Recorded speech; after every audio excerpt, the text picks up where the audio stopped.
Hello, everybody. How are you? My name is Santiago Valencia. Thank you for stopping by. I thought I'd record a little bit of a impromptu video today. I hope you and your family are doing really, really well. Hopefully, they are healthy and safe with the COVID situation that we have going right now. We are in the middle of July 2020, and here in the LA area and the United States, we've been dealing with this since mid-March, I think. So I think it's been going a lot longer than anyone anticipated.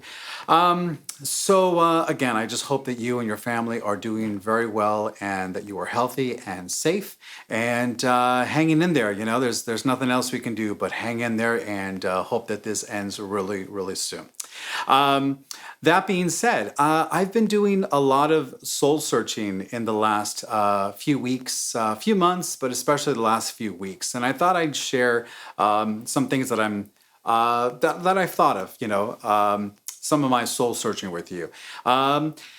It's an interesting thing because during this COVID thing, we've all had to take a stop and think about things and think about our priorities in some situations.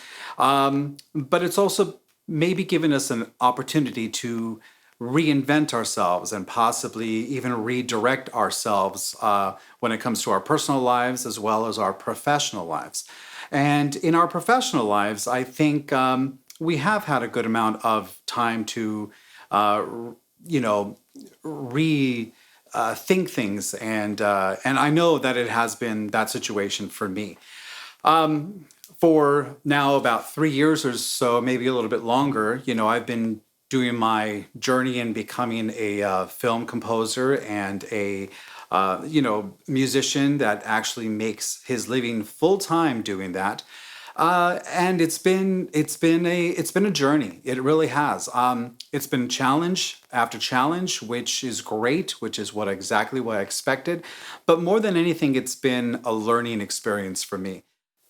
In the last few months, especially the last few weeks, I've really had to take stock into what I have been trying to accomplish over these last few years. Um, those people in the music world will know what I'm talking about, but I've had a lot of gas. And if you don't know what that means in the music world, gas is gear acquisition syndrome, GAS. And that basically means that, we're trying to buy all these things and be with the latest technology, the latest gadgets, the latest plugins, and blah, blah, blah. So I'm the first to admit that I have definitely had that over the last, few years. But on the bright side, I don't have to do it so much later on. Of course, I say that now, but of course, that's probably not going to stop. But the great thing about it is that during that, I've actually learned a lot, and I've seen how things connect to one another and how things work with one another. So I've become a lot more tech savvy, a lot more DAW savvy, a lot more plugin savvy. And then, of course, ultimately, the main thing is to become a lot more savvy when it comes to composing and songwriting and arranging and orchestrating. So it's been great in a lot of ways. And but there does come a point where you do have to stop and take account into what you've accomplished and celebrate that, but also stop and be like, well, now we really have to get to work. We have to now, buckle down and do what we said that we were going to do. So in that, there's been a lot of soul searching because I have had to do away with some things that I thought I was going to have in my daily professional life. But the reality is that it's near, and I hate to say this, but it is really kind of near impossible. There are only 24 hours in the day, 7 days in the week, et cetera, et cetera. And there's only so much we can do as individuals. Obviously, I'm not a big team that can do a whole mess of things at the same time. It's just me.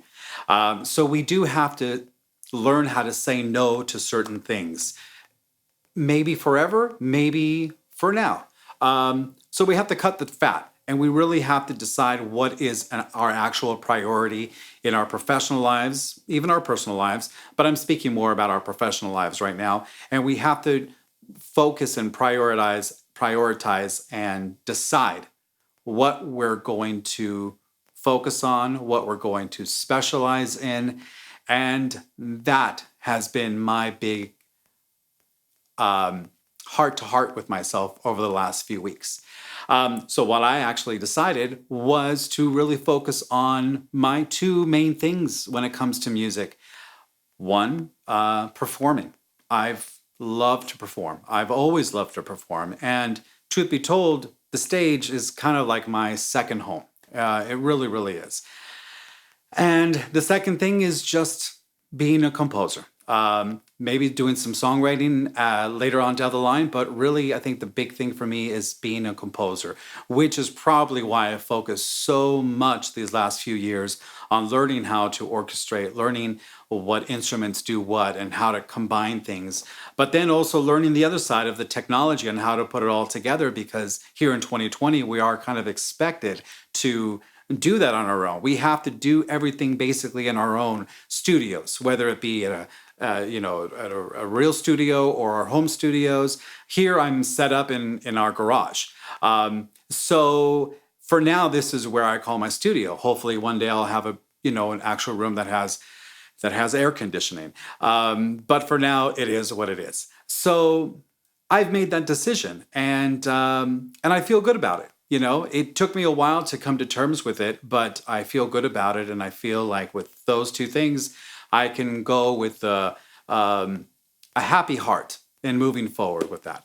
So the reason I'm really talking to you about this mostly is because I also had a conversation with a friend of mine today, David from Moonlight Studios out in Glendale, California.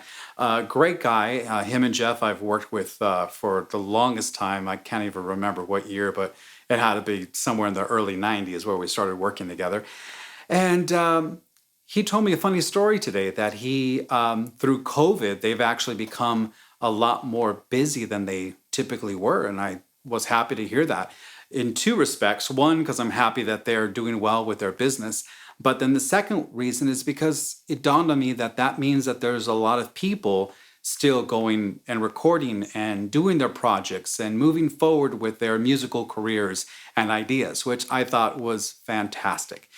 He told me the story of one of his clients today that, he has a gentleman who's probably somewhere in his 60s who I guess did a cover tune and put it out on YouTube and hit like a 1.8 million hits on YouTube, which I thought, wow, that's fantastic, And again, it warmed my heart because, here's a gentleman who at 60 still hasn't let go of the dream, still is moving forward with that, where I would have to say that most people at that point, maybe even 20 or 30 years before that, probably would have thrown in the towel, And that made me really, really happy because I know that I personally have not thrown in the towel. If anything, I've given more gas to the accelerator and moving forward. And sometimes that's not easy for our families. Sometimes our families don't understand. Sometimes our families don't get it on what we're trying to accomplish. They don't see they sometimes don't see the financial gain at the end of it all. And sometimes it's not about the financial gain. Sometimes it's about the gain that we give ourselves as artists, as creators, as musicians, as music lovers. And that sometimes is enough, sometimes, and hopefully that passion that we have for our music and our compositions and our creations will hopefully lead us to some type of monetary reward at the end. I mean, that'd be great. We all have to pay the rent and put food on the table and such. But I don't think that's why we do it, essentially. We don't do it because we think we're going to get rich off of it. It's just not the way.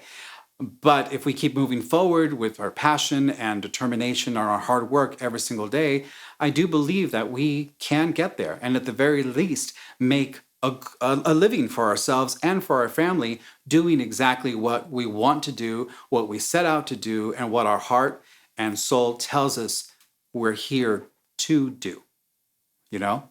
So I just wanted to end this with a little message that if you're starting, if you're somewhere in the middle, if you feel like sometimes you're somewhere at the end of your rope with your professional life in music, keep going. Don't give up. Don't give up on that dream. Don't give up on yourself. Don't give up on that passion. I know it can be hard, especially right now with what we're going through with COVID, but we're all going to get older. It is what it is, right? We're all going to get older. One day I'm going to be that 60, some year old man that's in the studio recording his next project, So if I decide to move forward with my music aspirations or don't, either way, God willing, I'm going to be 60, 65 years old one day, right? Well, you can either be 60, 65 or older with the dream that you created or with the dream that you gave up on. So I'm here to tell you, don't give up on yourself. Don't give up on your dream. Keep moving forward in any which way that you need to do it. Okay? So, all right, I will end it there. I do have more episodes coming up for you guys shortly. Thank you so much for hearing my rant, my ramble. But I did want to share these thoughts with you today. So, well, again, my name is Santiago Valencia. Thank you very much for listening. We will see you on the next one. And until then, it's been a real slice. Take care. Thanks so much.